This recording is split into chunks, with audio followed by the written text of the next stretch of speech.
Deuxième partie, à la recherche du sens perdu du Coran. D'abord, constatation évidente. Ensuite, fait analysé. L'ambiguïté du Coran a des conséquences considérables. Devant ce foisonnement de significations, le lecteur du Coran se trouve face à une alternative.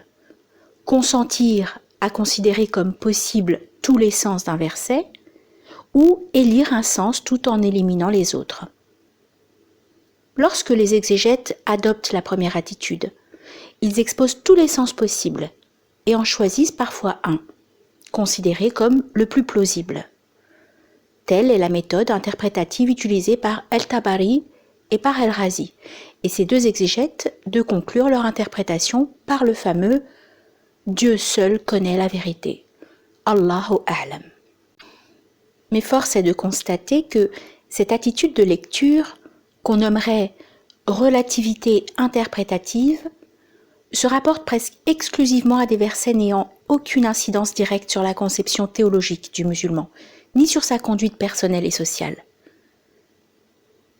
Que le verset de la sourate 19, verset 25, qui évoque le palmier, désigne tel ou tel type de palmier, n'a pas donné lieu à des débats interprétatifs, la pertinence d'une telle classification botanique étant quasiment nulle. Dans le même ordre d'idées que l'allégorie de la fragilité de la demeure de l'araignée désigne la fragilité de la toile tissée ou celle de la structure relationnelle, reste d'une importance très secondaire. Mais il en est tout autrement lorsqu'il s'agit du partage de l'héritage ou de la légitimité de la répudiation, par exemple.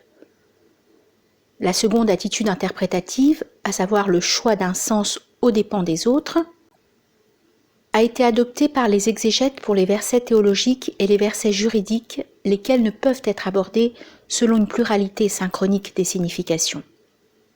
En effet, l'interprétation des attributs de Dieu et de la nature ontologique de la révélation suppose un choix, puisque se rapportant à des versets opposés et engendrant des écoles doctrinales, madhahib, différentes.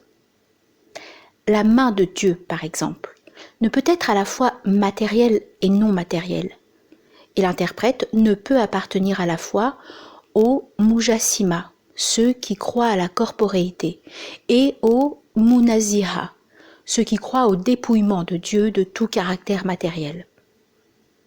D'autre part, le Coran ne peut être à la fois créé et incréé, et l'interprète ne peut appartenir simultanément à l'école mu'tazilite et à l'école ash'arite.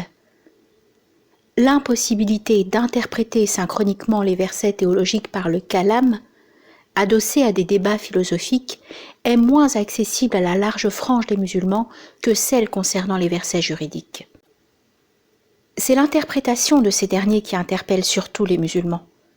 Pour s'en tenir aux quelques exemples de pluralité de sens déjà cités, le lecteur du Coran se doit de trancher si le vin est licite ou illicite, si le port du voile est obligatoire ou non, et si la femme musulmane peut épouser un juif ou un chrétien.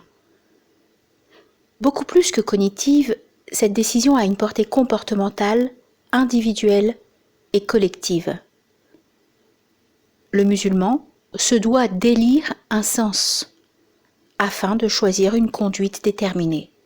Et le législateur islamique se doit de choisir un sens afin d'instaurer une loi juridique.